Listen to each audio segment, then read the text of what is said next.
le 1er mars 2015. Alors c'est un vol qui s'est déroulé à 6 h du matin.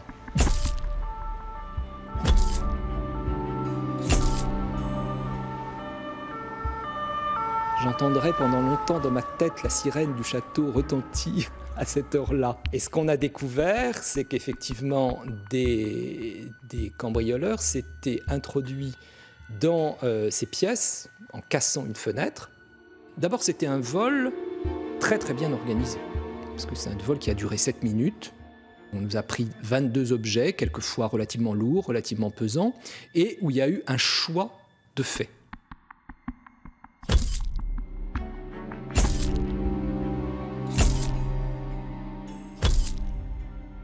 Il s'agit d'objets authentiquement chinois et qui viennent du palais de l'empereur de Chine.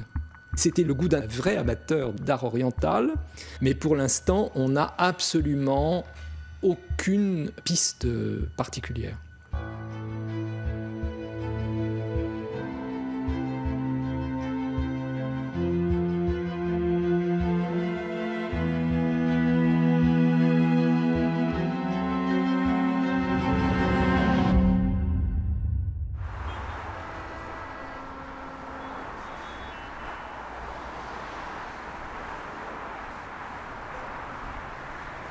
En 2019, la République populaire de Chine compte 400 milliardaires. Ce qui revient à dire qu'un milliardaire sur 5 dans le monde est chinois. Ces très grandes fortunes accumulent de très onéreuses œuvres d'art. Mais est-ce seulement par amour du beau? Que cache réellement le boom de ce marché dans l'empire du milieu?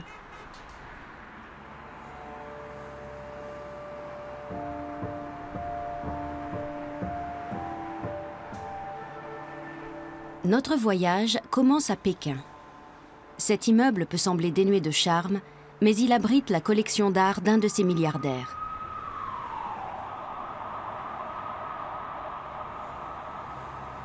C'est la toute première fois qu'une équipe de télévision occidentale peut y entrer.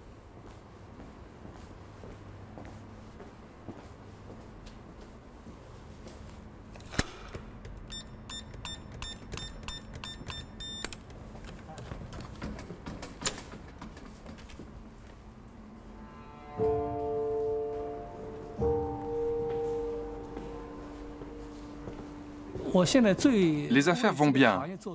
Mon entreprise investit dans l'éolien et nous travaillons dans les domaines de l'éducation, des nouvelles technologies et de l'industrie militaire. Cela me donne une base financière qui me permet de continuer à enrichir ma collection.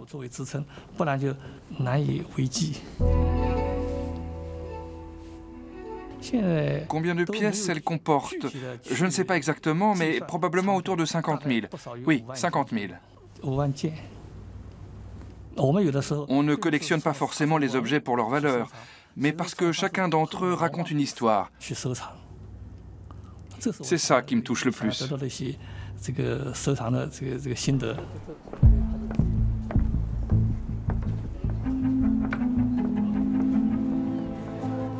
Les chemins qu'empruntent les œuvres d'art pour arriver en Chine sont multiples.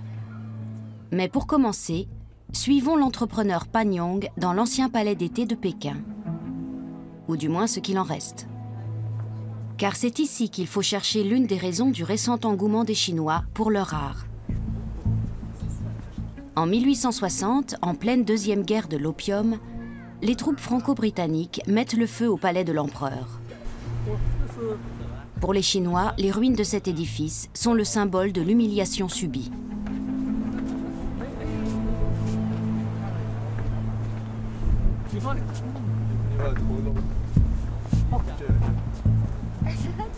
Victor Hugo s'était élevé contre ce pillage auprès de ses contemporains.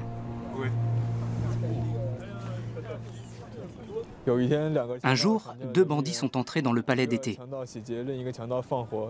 L'un a pillé, l'autre a incendié. La victoire peut être une voleuse, à ce qu'il paraît. Nous, Européens, nous sommes les civilisés. Et pour nous, les Chinois sont les barbares. Voilà ce que la civilisation a fait à la barbarie. J'espère qu'un jour viendra où la France, délivrée et nettoyée, renverra ce butin à la Chine spoliée. Victor Hugo.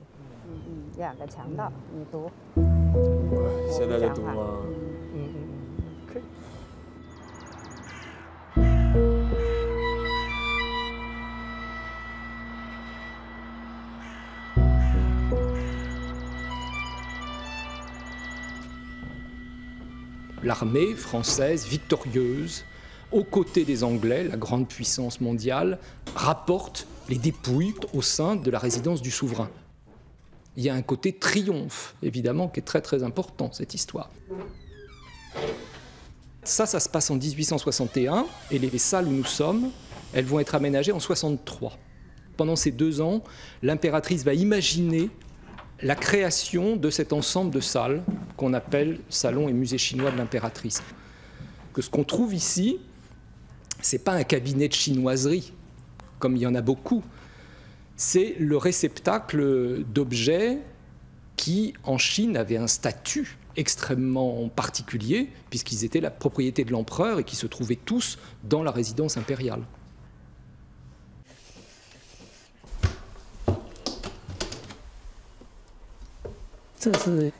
Cette malle renferme de petites jarres de vin provenant de l'ancien palais d'été. Elle est d'une valeur inestimable. L'inscription dit « Vin du palais de l'empereur Tianlong stocké dans les réserves du palais d'été ». Les jarres représentent les 12 animaux du zodiaque chinois. Celle-ci, c'est une tête de rat. Le palais d'été était une résidence impériale. La cour y passait beaucoup de temps et ne devait manquer de rien. Cette malle était donc un objet de la vie quotidienne.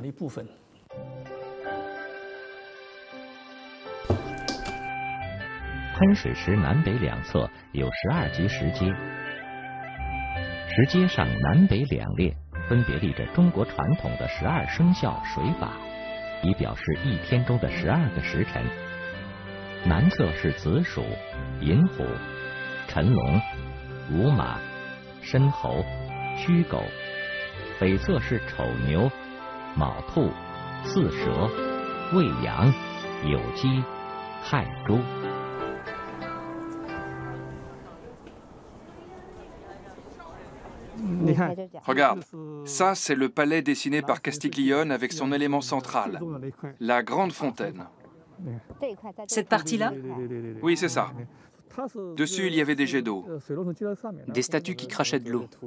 Vraiment? Oui, assez hautes et posées sur des socles.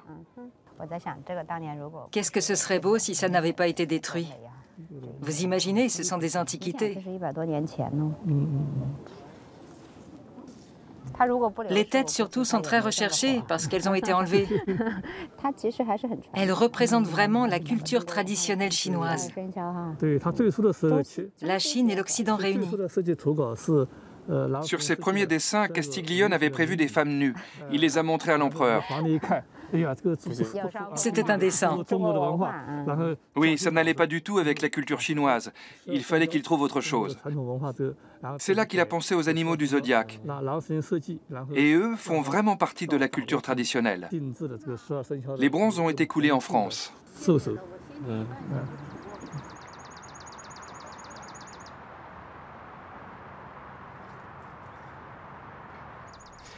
On pourrait se dire, hein, la Chine s'est réveillée économiquement. Et là, il y a eu un appétit, je dirais presque féroce, de la part des Chinois pour se réattribuer leur propre histoire. Et il y a eu cette volonté de se réattribuer tout le passé ancien, avec une volonté qui se comprend, parce que la révolution culturelle avait eu au contraire la volonté de faire disparaître ce passé. Et que la déprédation certainement la plus symbolique, c'était le pillage et l'incendie du palais d'été. C'est comme si et Versailles, et le Louvre, et la Bibliothèque nationale avaient été éliminés et avaient brûlé en même temps. Donc c'est vrai que c'est très très très lourd à porter. Et ça, évidemment, c'est un abcès de fixation pour la Chine. C'est un abcès de fixation. On n'a jamais eu aucune demande officielle émanant des autorités chinoises de restitution de ces objets. Jamais.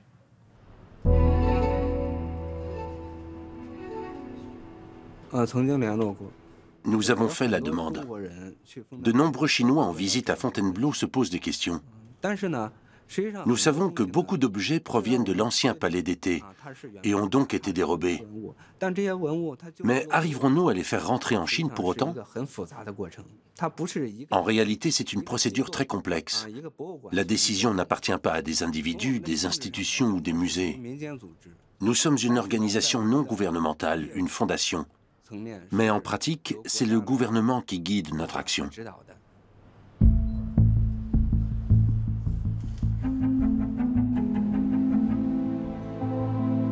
Quel est le rôle exact dévolu à l'art dans la Chine contemporaine? Et si l'art était devenu l'instrument du récit patriotique chinois? L'entreprise publique chinoise de vente aux enchères Poly Auction expose les têtes de bronze du Palais d'été comme de véritables trophées. Poly, qui dépend du ministère de la Défense, a acquis plusieurs de ces têtes dans des ventes aux enchères organisées en Occident. Leur prix, plusieurs millions de dollars. L'objectif ultime est de rapatrier en Chine chacune des 12 têtes, ou de les faire revenir dans l'Empire selon l'expression consacrée. Qu'il s'agisse de ventes, de dons ou même de négociations interétatiques, tous les chemins mènent en Chine. S'agirait-il donc d'un sursaut patriotique destiné à laver l'affront? De nombreux musées d'Occident émettent quelques réserves dans le débat actuel sur la restitution des œuvres. Ils font valoir que si le patrimoine artistique de la Chine a échappé aux destructions de la révolution culturelle, c'est en grande partie grâce à eux. Comment ces pièces ont-elles quitté la Chine? Ce sont eux qui ont d'abord détruit, puis pillé et finalement emporté des objets chez eux. Affirmer que sans ça, ces œuvres auraient été détruites en Chine, c'est absurde. La Grande Muraille est toujours là, non? Elle n'a pas été détruite. Et la Cité interdite non plus. Comment peut-on prétendre que ces œuvres auraient été détruites? C'est comme ça que les étrangers déforment l'histoire. La révolution culturelle ordonnée par Mao Tse-tung, alors président du Parti communiste chinois, a laissé dans son sillage un gouffre béant. La destruction du patrimoine et le lavage de cerveau généralisé ne sont ni officiellement niés, ni réellement assumés par le régime actuel. Le prestige du grand timonier reste intact. Xi Jinping a repris le flambeau de Mao et même renforcé le pouvoir de la présidence en faisant modifier la Constitution pour se tailler un mandat à vie.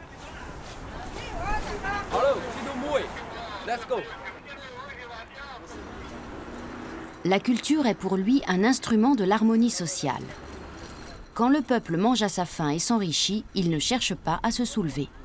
Telle est sa doctrine. Mais Xi Jinping ambitionne-t-il de déclencher une seconde révolution culturelle?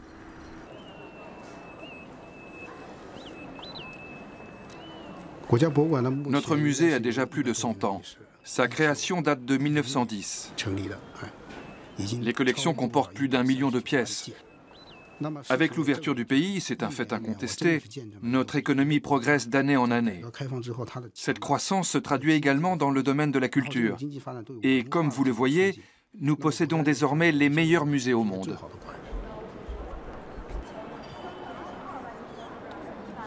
Avec ses 200 000 mètres carrés, le musée national chinois est considéré comme le plus grand musée au monde.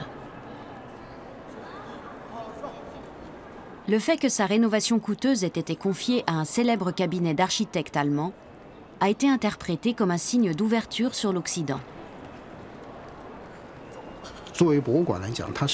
Le musée contribue à notre conscience culturelle. Ces collections préservent notre ADN culturel. C'est ça la véritable valeur d'un musée. C'est le réceptacle dans lequel circule le sang de la culture chinoise.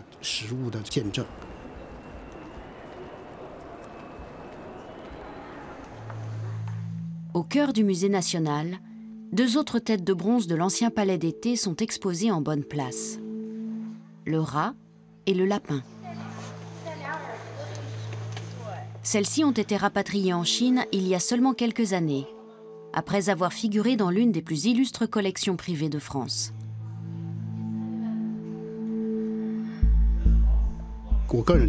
Ce qui s'est passé avec les 12 têtes d'animaux de l'ancien palais d'été est une véritable catastrophe dans l'histoire culturelle universelle. Cette agression de l'Occident à l'encontre de la Chine a profondément marqué le peuple chinois et cela reste une expérience extrêmement douloureuse. Ces 2 têtes de bronze faisaient partie de la succession d'Yves Saint-Laurent, dont la vente a défrayé la chronique en 2009. Voici ce qu'en disait la chaîne publique chinoise CCTV News.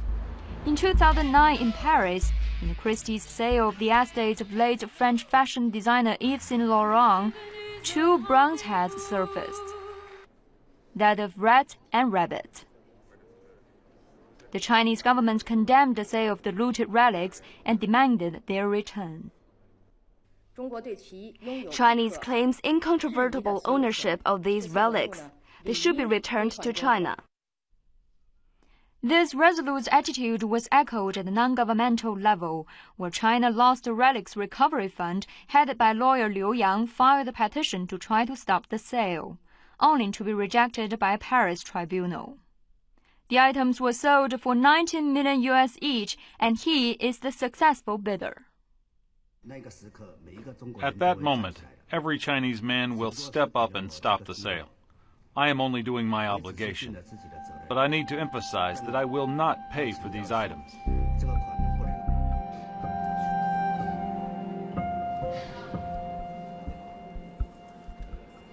En Chine, l'acheteur est fêté en héros. Et les têtes? Elles sont d'abord condamnées à rester à Paris, au sein de la maison Christie's, avant que le multimilliardaire François-Henri Pinault ne les acquiert pour en faire don à l'État chinois. Son père, François Pinault, a racheté Christie's en 1998. Le geste du fils n'est donc pas tout à fait dénué d'arrière-pensée. Il lui vaudra de recevoir l'autorisation de fonder une filiale en Chine.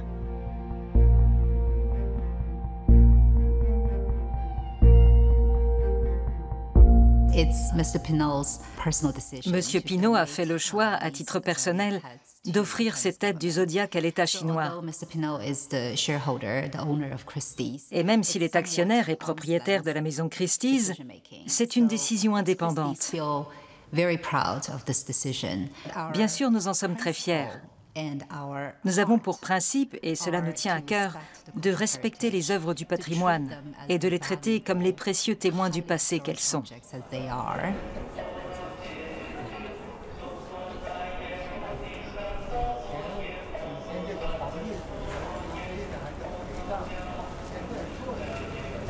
Ces têtes de bronze seraient-elles donc avant tout un symbole? Celui du souvenir de l'époque impériale? L'entrepreneur Pan Yong n'est pas insensible à la grandeur de l'Empire du Milieu.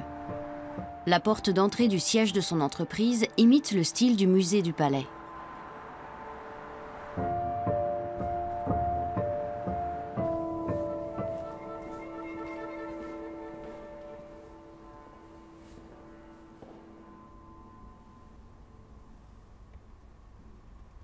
Ces vases ont pour moi une signification particulière.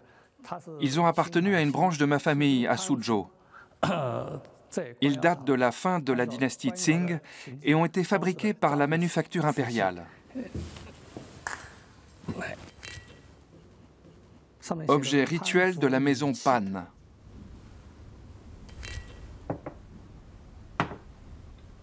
Avant notre entretien, Pan Yong nous a révélé que des membres de sa famille avaient enduit certains vases de glaise pour les soustraire aux gardes rouges durant la révolution culturelle.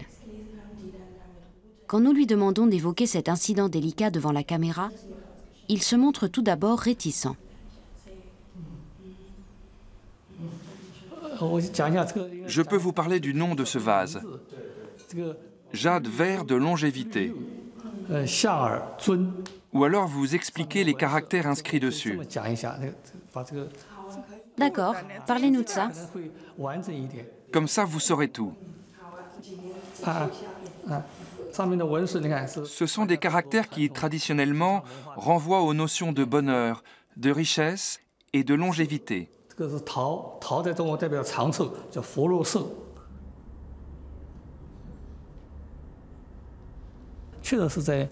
Il y a certainement eu des œuvres vénérables qui ont été détruites, mais d'autres objets ont aussi été cachés. Ils sont ensuite réapparus un peu partout. Certains ont par exemple été jetés dans les rivières et repêchés par la suite. C'est ce qui a permis de les préserver.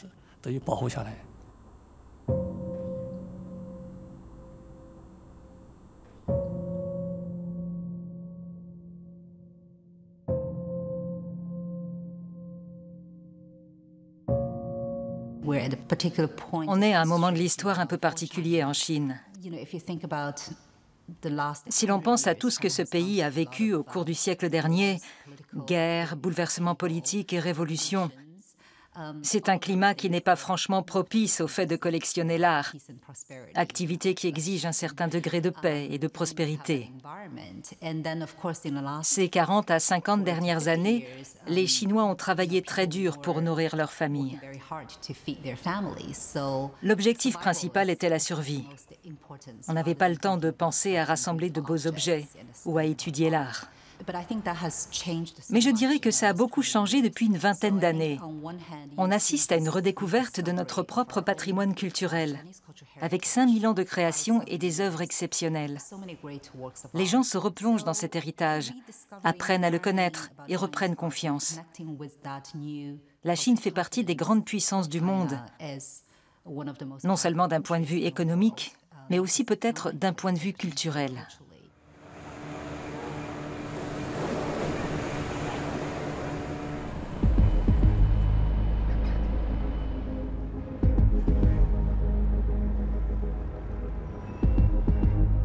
Prochaine étape, Hong Kong. Cette région administrative spéciale est l'une des plaques tournantes d'un marché de l'art en pleine expansion. C'est ici que viennent s'approvisionner les collectionneurs les plus fortunés d'Asie. Il règne une ambiance de ruée vers l'or. Art Basel Hong Kong est la version locale du célèbre salon d'art contemporain suisse. Fidel Castro ou Mao Tse-tung sont en vente sous forme de mannequins de cire. Les grandes figures du communisme sur leur lit de mort, transformées en œuvres d'art.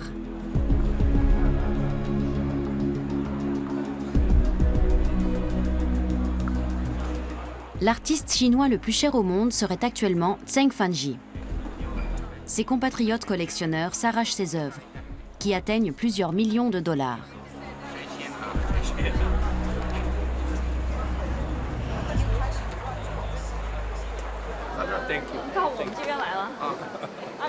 Nous croisons l'artiste, lui-même collectionneur, sur le stand d'une galerie suisse. «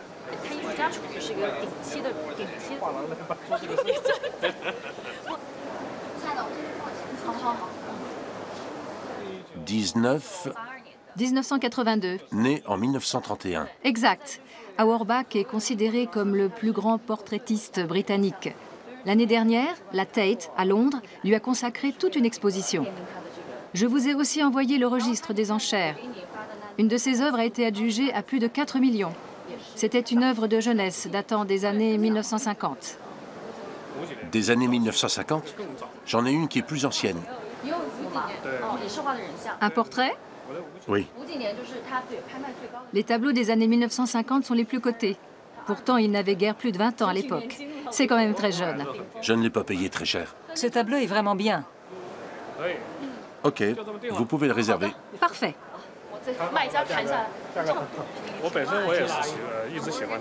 J'ai toujours aimé sa peinture. Ses portraits ont quelque chose d'abstrait qui me plaît beaucoup.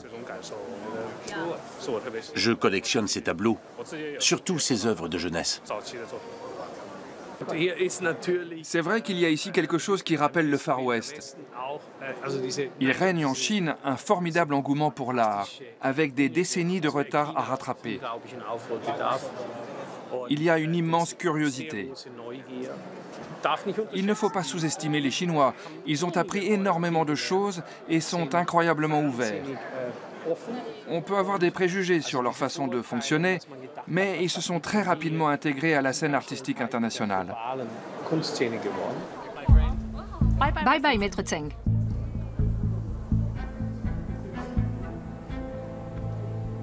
l'argent frais, présent en abondance, permet de convoiter des œuvres occidentales. Alors, Francis Bacon ou plutôt Picasso? Des Picasso, le magnat de l'immobilier Yen Lugen en possède plus d'une vingtaine. Combien lui ont-ils coûté? Mystère. Le producteur de cinéma Wang Jongjun a acheté un tableau de Van Gogh pour 62 millions de dollars. Quant à l'investisseur Liu Yixien, basé à Shanghai, il s'est offert un Modigliani pour plus de 150 millions. Un record. Nous passons à ce magnifique Modigliani, lot numéro 8A, peint à Paris en 1918. 149, je prends. Le pas est d'1 million. Qui veut enchérir à 150? J'ai 149 avec Loïc Gouzet. 149 pour ce Modigliani à ma droite, 150 à ma gauche, 150 millions. Loïc, qu'en pensez-vous? Nous sommes à 150 millions de dollars pour ce Modigliani. Et voilà 151 millions. 152, je vends. Dernière chance, à 152 millions de dollars. Adjugé vendu. Si l'on regarde qui sont nos collectionneurs, certains cherchent avant tout à faire un investissement. Ils ont besoin de gérer leur allocation d'actifs et l'art fait évidemment partie des placements possibles. Mais les gens qui investissent dans l'art finissent par développer une véritable passion. Ils deviennent des collectionneurs très impliqués et la dimension d'investissement cesse d'être leur première motivation. Et comme ils ne se contentent pas de l'art chinois, mais qu'ils achètent aussi des œuvres majeures en Occident, ils sont au centre de l'attention. Mary, vous voulez bien reculer un peu ?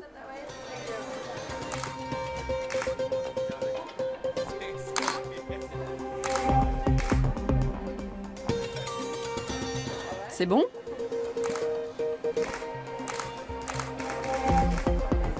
Qui est ce jeune homme qui attire tous les photographes? Adrian Cheng, diplômé de Harvard, est l'héritier d'un empire de 10 milliards de dollars situé à Hong Kong. Organisateur de la plus grande exposition consacrée à Claude Monet en Chine, il a reçu les insignes d'officier des arts et des lettres. Lieu de l'exposition? Un centre commercial. Pour moi, l'art s'adresse à tout le monde, aux gens du quotidien.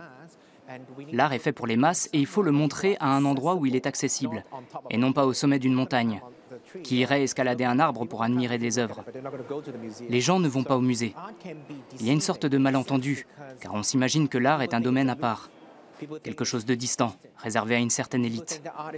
Mais ce n'est pas vrai. L'art s'adresse à tous. Adrian Cheng dispose aujourd'hui d'une très grande crédibilité. Il est partenaire du Centre Pompidou, du Palais de Tokyo, du New Museum à New York, de l'Institut d'art contemporain à Londres et de notre musée.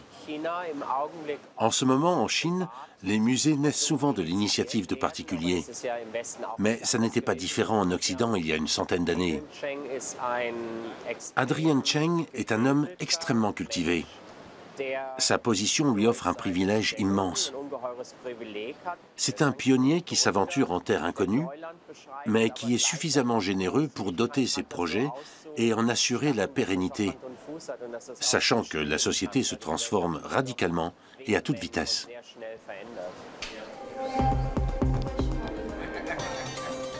Adrian Cheng veut faire entrer l'art là où les jeunes Chinois préfèrent passer leur temps libre. Dans les centres commerciaux, des galeries marchandes baptisées K11 Art Mall, avec un K comme King, autrement dit, roi.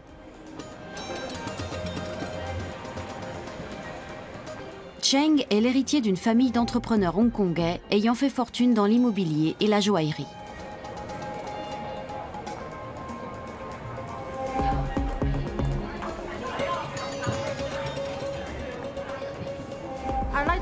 J'adore cet immeuble, c'est un chef-d'œuvre. Moi, j'habite au 46e étage. Ça fait déjà 8 ans, c'est très pratique. En bas, il y a un supermarché et aussi un café et un hôtel Hyatt. J'aime bien la bijouterie Chow Tai Fook. Ça fait longtemps, plus de 10 ans que je suis cliente. Le service est bien, les créations magnifiques.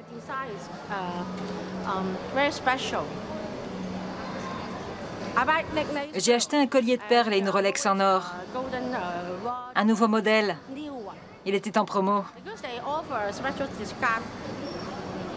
Bon, je dois y aller. Au revoir. Ici, l'art et le consumérisme cohabitent. C'est à l'artiste britannique Damien Hirst que l'on doit cette sculpture.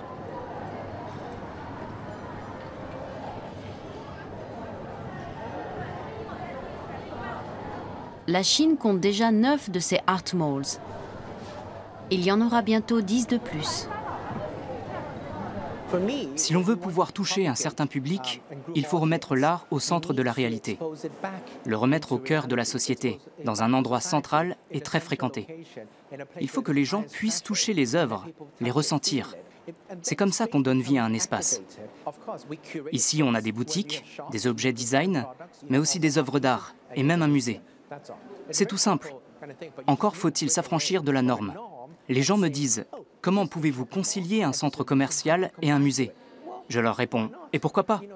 Cela fait partie de nos vies. » Nous avons une vision holistique pour notre centre K11.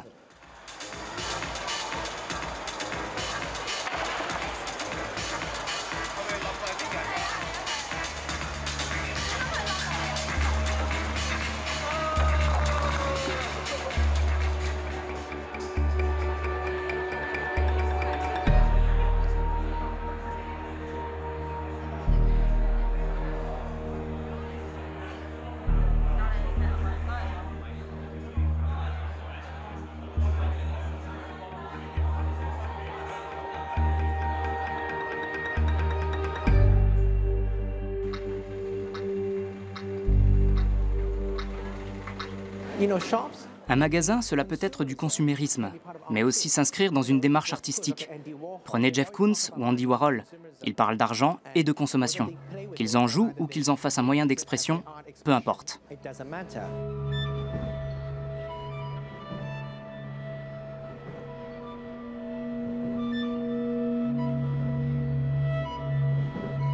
De nouveaux musées doivent voir le jour partout en Chine. Le dernier plan quinquennal du Parti communiste prévoyait de doubler le nombre d'établissements. Cet objectif a été atteint en l'espace de 3 ans seulement. Et l'on compte aujourd'hui près de 5000 musées à travers la République populaire. Hong Kong, Pékin et Shanghai se font concurrence. Mais d'après nos estimations, c'est Shanghai qui est actuellement en tête. Le Bund s'apprête à accueillir un vaste corridor culturel long de 11 km. Sur la rive ouest du Huangpu, jadis encore dominée par les bâtiments industriels ou militaires, même les anciennes cuves de stockage de pétrole sont converties en centre culturel.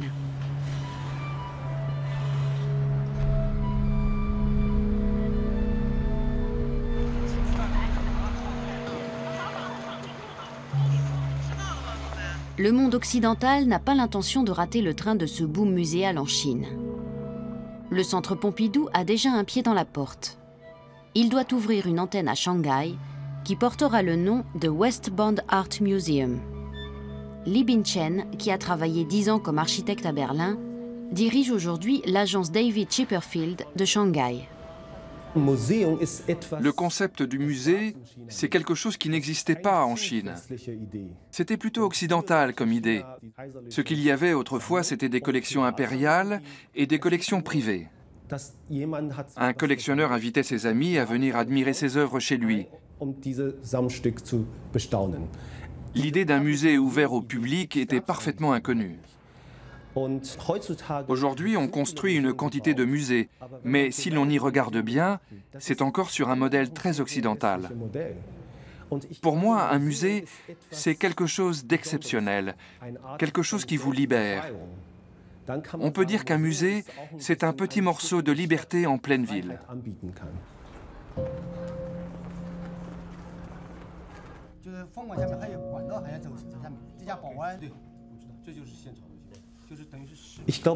Le problème en Chine, selon moi, c'est qu'on repart de zéro à chaque fois.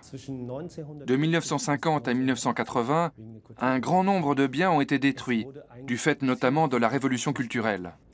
La formation esthétique en particulier a été bannie du système scolaire traditionnel. En 30 ans, on a donc beaucoup détruit, et la Chine d'aujourd'hui se construit sur un terreau culturel relativement mince.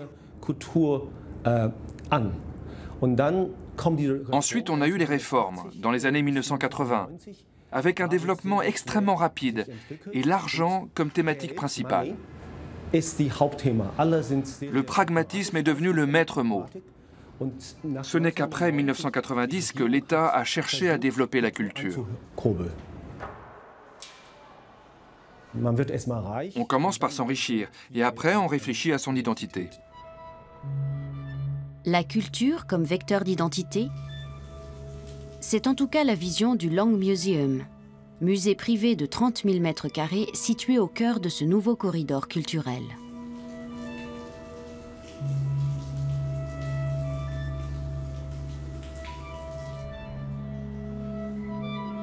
Les partenaires occidentaux se bousculent à la porte de cet établissement flambant neuf. La célèbre collection Leiden lui a ainsi prêté une série de 78 œuvres de l'âge d'or de la peinture néerlandaise, dont des tableaux de Rembrandt, Vermeer et Frans Hals. Shanghai s'est imposé comme une étape incontournable sur le circuit international. Mais qui dirige ce musée? Les deux collectionneurs les plus célèbres de Chine. Un couple que l'opinion publique a surnommé les super collectionneurs. Je suis collectionneuse, mais aussi femme d'entrepreneur. À un moment de ma vie, je me suis demandé ce que je pouvais apporter à la société. J'étais femme au foyer et ça n'a vraiment pas été facile de devenir directrice de musée. Pour moi, cette transformation a été une sorte d'épreuve. Wang Wei fait figure de Peggy Guggenheim parmi les collectionneurs chinois. Connue du Gotha international de l'art contemporain, elle s'affiche aux côtés du créateur américain Jeff Koons, autre adepte de la démesure. Wang Wei est l'épouse de Liu Yixian, le fameux acquéreur du nu couché de Modigliani à 152 millions. Ce milliardaire s'est fait tout seul, puisqu'il a commencé comme simple chauffeur de taxi. Il apporte les capitaux, elle, le savoir-faire.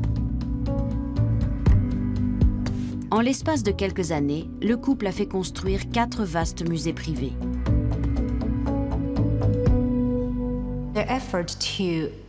Derrière ces musées magnifiques se cache un remarquable effort. Ils n'étaient pas obligés de faire tout cela. C'est très cher d'exploiter plusieurs musées, avec des programmes pédagogiques, des catalogues, de la documentation, des activités de recherche. Tout cela a un coût. Les super collectionneurs sont omniprésents dans les médias, par exemple sur la chaîne Shanghai TV. 上世纪80年代中期，成为上海滩第一批出租车司机；90年代，成为中国第一代股民，第一批认购证专业厂家。2000年成立公司，收购法人股。2009年参与上市公司定向增发。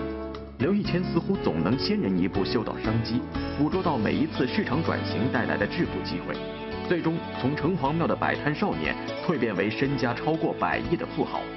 与此同时，在上世纪90年代初，刘义谦与人合作，在北京、上海投资了画廊和拍卖公司，也开始涉足艺术品收藏领域。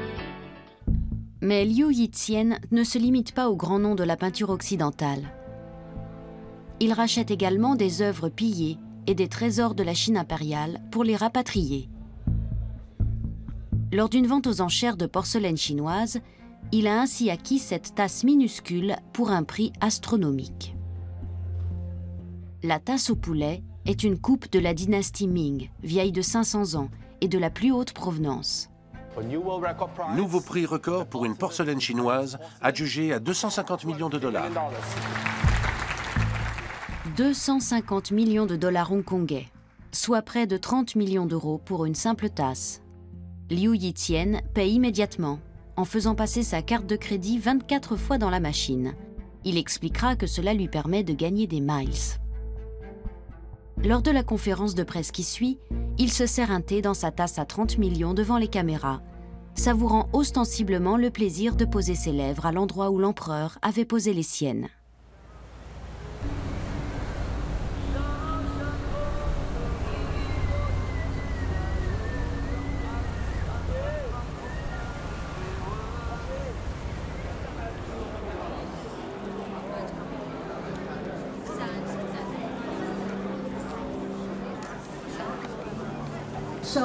Je vous demande d'accueillir Wang Wei, directrice du Long Museum.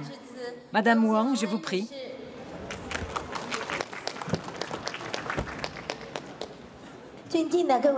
Mesdames et messieurs les dignitaires, chers invités et amis, bonsoir à tous. Je suis heureuse de vous accueillir. Demain comme aujourd'hui, le Long Museum s'efforcera toujours d'offrir à la société des expositions de valeur. Merci.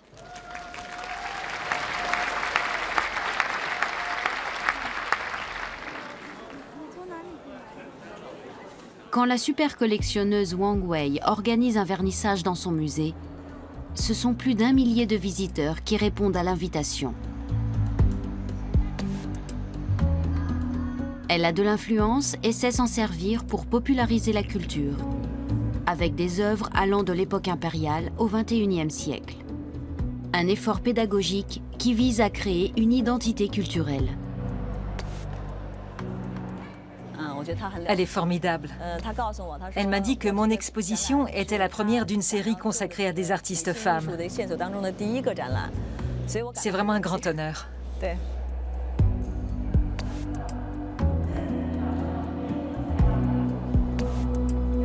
Quel est notre rôle? Nous voulons faire avancer les choses. Notre activité s'inscrit dans l'action du gouvernement en faveur de la culture et tout le monde nous en félicite. Cette année, notre responsable des programmes éducatifs est parti en formation aux États-Unis. À son retour, il nous apportera de nouvelles idées. Mais il nous dit déjà que nous faisons souvent mieux les choses qu'ailleurs. Nous devons pourtant poursuivre nos efforts. Le musée doit devenir un véritable lieu de transmission du savoir. Au Long Museum, j'aimerais associer l'art chinois à l'art occidental. J'aimerais donner au public chinois la possibilité d'admirer les œuvres des meilleurs artistes occidentaux. Pour Pan Yang, Wang Wei est un modèle. Les collectionneurs sont en concurrence pour s'attirer les faveurs du pouvoir.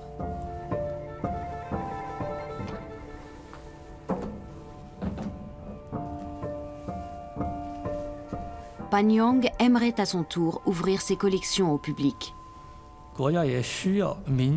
Pour construire des musées, l'État a besoin de capitaux et de l'engagement de gens comme nous. Il ne peut pas tout financer lui-même, mais il nous soutient en nous accordant des avantages fiscaux ou fonciers. Ce soutien est important quand on veut construire un musée. C'est valable dans les deux sens. Nous travaillons ensemble. J'ai moi-même l'intention de construire des musées, peut-être dans différentes villes, je ne sais pas encore combien. Une dizaine peut-être. Une dizaine, vraiment? Quand Pan Yang achète des œuvres de la période impériale, c'est exclusivement sur le marché chinois, où les prix sont encore accessibles. Voici un sceau impérial de l'ère Kangxi. Le ministère de la Culture examine l'authenticité des pièces de sa collection. La hausse de la demande a suscité des vocations parmi les faussaires. Ce n'est qu'une fois cet examen achevé que Pan Yang recevra le permis de construire pour ses musées. Très délicat, très rare.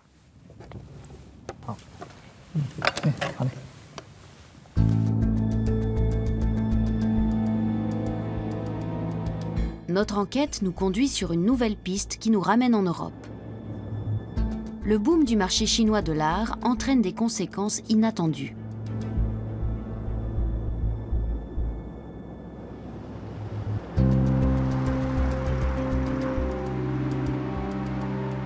Ces 10 dernières années, le nombre de vols par effraction dans les musées européens a progressé de façon alarmante.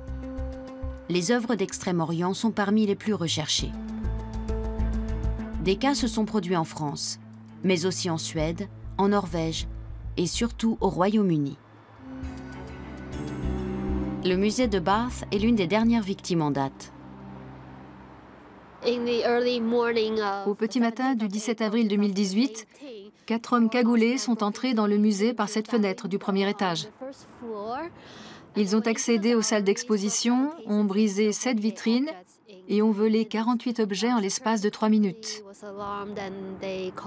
L'entreprise de sécurité a été alertée et m'a appelé en pleine nuit. Quand je suis arrivée, la police était déjà occupée à rassembler des preuves. Je n'ai été autorisée à entrer qu'au bout de quelques heures, et là, j'ai vu des vitrines cassées et des bouts de verre jonchant le sol. C'était un spectacle désolant. Ce musée est le seul du Royaume-Uni à être exclusivement consacré aux arts et aux cultures d'Extrême-Orient. C'est ce qui nous rend uniques. Notre collection est la plus grande du pays, après Londres. Ces 5 dernières années, le musée de Bath a ainsi été cambriolé 3 fois. La valeur totale des objets volés reste un mystère. L'enquête de police est toujours en cours.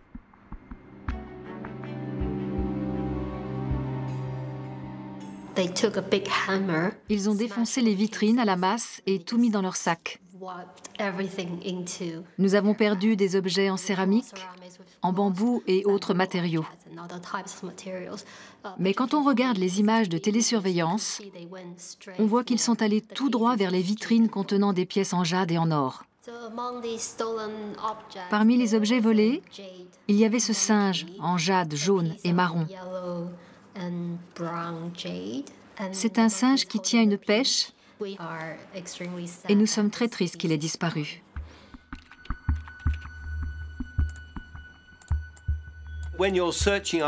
Si vous consultez notre base de données, vous allez trouver des centaines d'objets liés de près ou de loin à celui que nous recherchons pour le musée de Bath.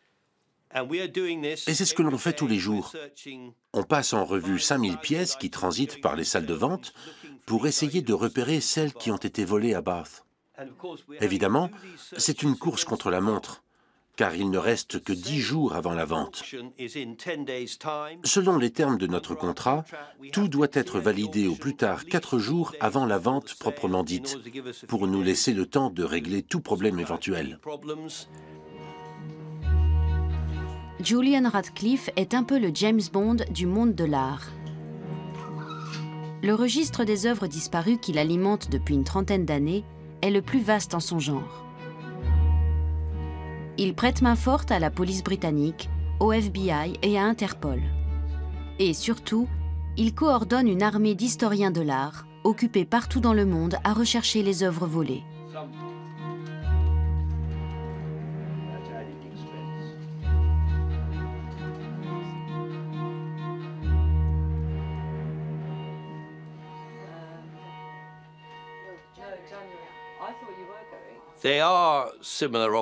Toutes ces affaires ont un point commun. Les pièces volées sont particulièrement recherchées sur les marchés chinois et d'Extrême-Orient.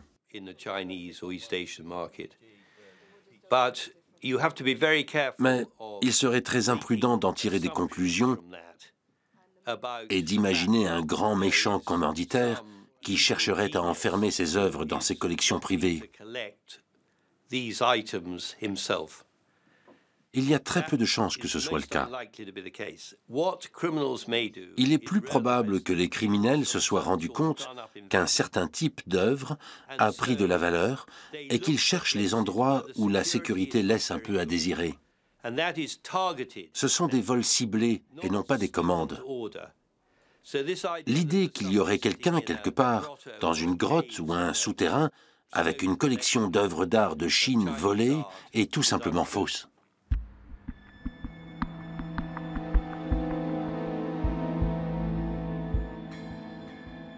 L'UNESCO estime à au moins 1,5 million le nombre d'objets d'art chinois actuellement conservés dans quelques 200 musées en dehors de Chine.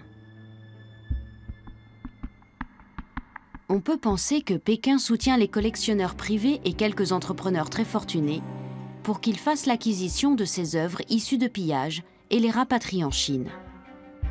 Le patriotisme est sans doute un moteur. La volonté de renforcer son statut de puissance mondiale et de renouer avec la grandeur de la Chine impériale en est un autre.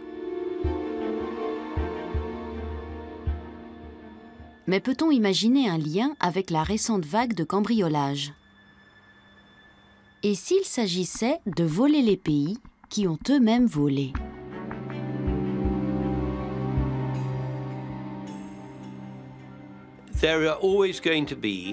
Vous aurez toujours des Chinois fortunés qui voudront racheter des œuvres et les faire rentrer dans leur musée en Chine pour s'attirer les bonnes grâces de leur gouvernement, pour obtenir des avantages fiscaux ou encore pour d'authentiques raisons de goût et de patriotisme culturel.